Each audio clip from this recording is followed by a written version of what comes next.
Olá, queridos estudantes! Vamos continuar nossos estudos sobre a diversidade animal.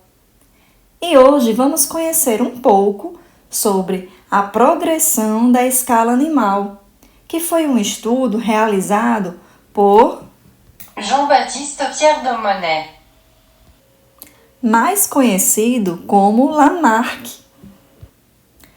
É importante que vocês saibam que Lamarck foi quem introduziu a divisão dos animais em vertebrados, ou seja, são os animais que possuem coluna vertebral, e os invertebrados. Estes são os que não possuem coluna vertebral. Em 1837, Lamarck escreveu um trabalho em que ele observou que os animais não são parecidos entre si, tanto por dentro quanto por fora de seus corpos. Ele observou que há muitas diferenças entre eles. Lamarck disse que é um fato certo que existem animais que, em relação à sua organização, se aproximam bastante do homem, que há outros que, sob o mesmo aspecto, se afastam bastante dele, e há ainda outros que estão completamente separados dele.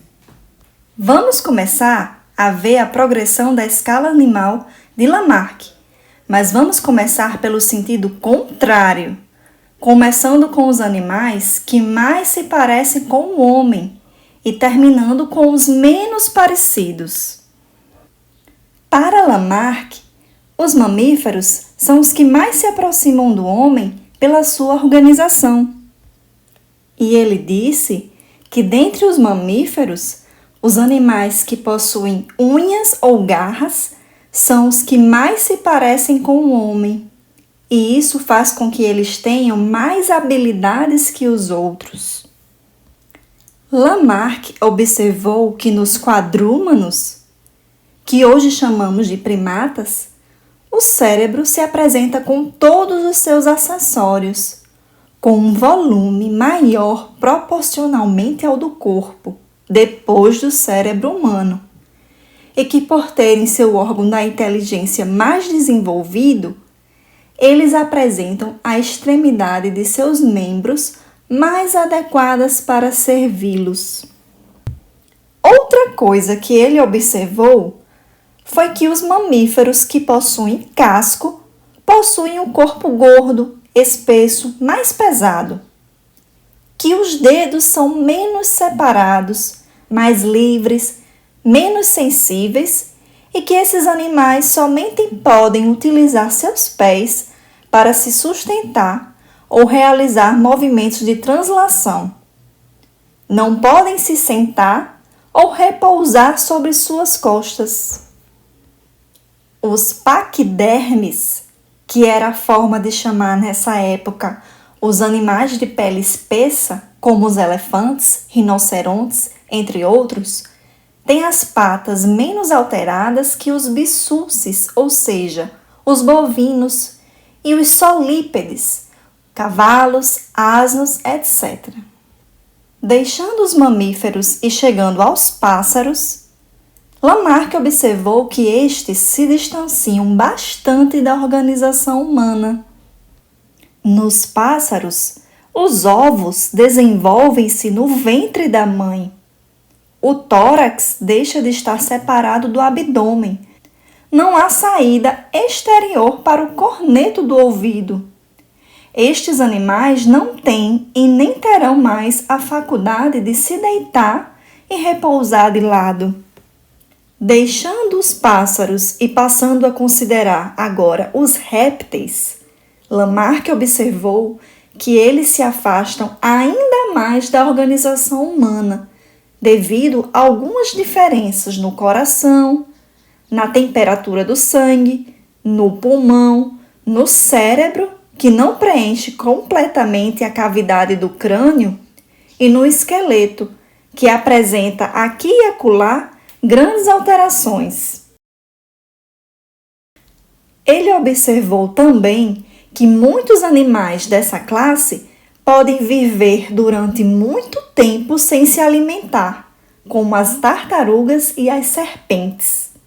Chegando aos peixes, Lamarck chama a atenção para que o órgão respiratório, que nos humanos é o pulmão, agora foi substituído pelas brânquias, que ele considerou ser um órgão bem mais fraco.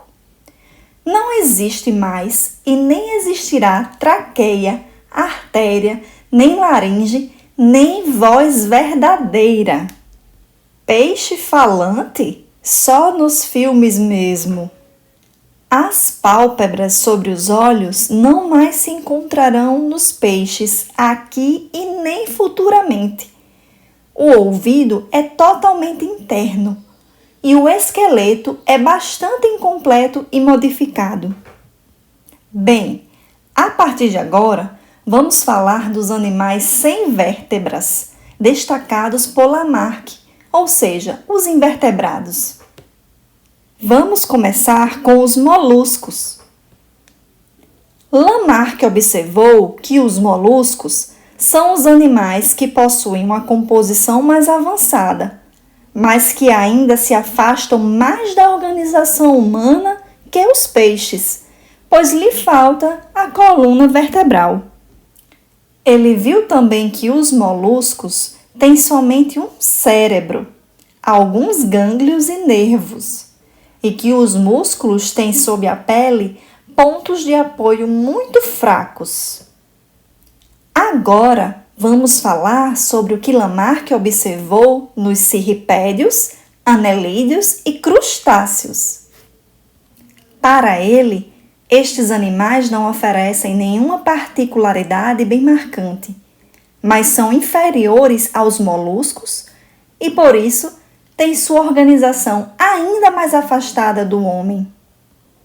Os crustáceos são os últimos animais em que se observa vestígios da audição e que apresentam o fígado. Em relação aos aracnídeos, Lamarck observou que a respiração destes animais agora funciona através de traqueias aeríferas e que, daqui para frente, em muitos animais das diversas classes que se seguem, não haverá movimento ou transporte de certos fluidos secretados por meio de vasos. Esses animais, por sua organização, se afastam ainda mais do homem que os crustáceos, que ainda são dotados de fígado. Chegando aos insetos, classe de animais que Lamarck considerava tão numerosa, com animais tão singulares ou mesmo tão elegantes. Ele observou que sua organização se distancia mais ainda da do homem em comparação com a classe dos aracnídeos e as que veremos depois. Nos insetos, Lamarck afirmou que não há nenhum vestígio do sistema de circulação de fluidos constituído por artérias e veias, que o sistema respiratório constituído por traqueias aeríferas não tem nem mesmo concentração local, que os órgãos biliares são apenas vasos desunidos, que a sensibilidade entre eles se tornou bastante fraca, que o cérebro se reduziu a um esboço fraco e que o sangue Lamarck considerava empobrecido, um líquido quase incolor e que ele considerava conveniente não chamá-lo de sangue. Falando agora sobre os vermes. Nesta classe, Lamarck observou que não há mais cérebro, nem cabeça, olhos, sentidos particulares, traqueias aeríferas para respiração e não há mais mandíbulas. Os sexos se mostram em alguns vermes, apenas de modo difícil de ver, e desaparecem por completo em outros. Chegando aos radiários, Lamarck afirmou que não existe nem cérebro, nem medula longitudinal, nem cabeça, nem qualquer sentido. Seu órgão digestivo é verdadeiramente imperfeito, pois em muitos deles o canal alimentar, seja simples, seja aumentado lateralmente, tem apenas uma saída, de modo que a boca serve também como ânus.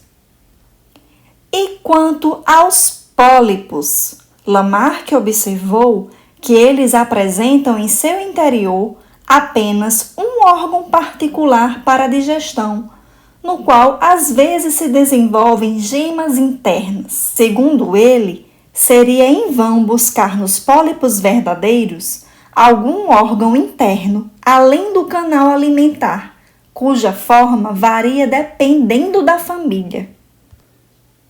Para Lamarck, somente a imaginação poderia supor tudo o que desejasse ver aí. Chegamos à última classe destacada por Lamarck, os infusórios. Ele observou que esses animais não têm um órgão especial interno, constante e distinguível, nem mesmo para a digestão. Além de lhes faltarem todos os órgãos especiais conhecidos, nem mesmo apresentam um canal ou saco alimentar e, consequentemente, boca, como nos pólipos. Lamarck considerava que esses animais são apenas corpos infinitamente pequenos, gelatinosos, quase sem consistência, que se alimentam através de seus poros externos por absorção, que se movem e contraem por excitações do exterior. Resumindo, para Lamarck, são pontos animados e vivos. Então é isso, pessoal! Esta foi a progressão da escala animal, observada por Lamarck em 1837. O que vocês acharam? Conversem agora com seu professor ou sua professora sobre o que vocês observaram do vídeo. Obrigada pela atenção e até a próxima aula!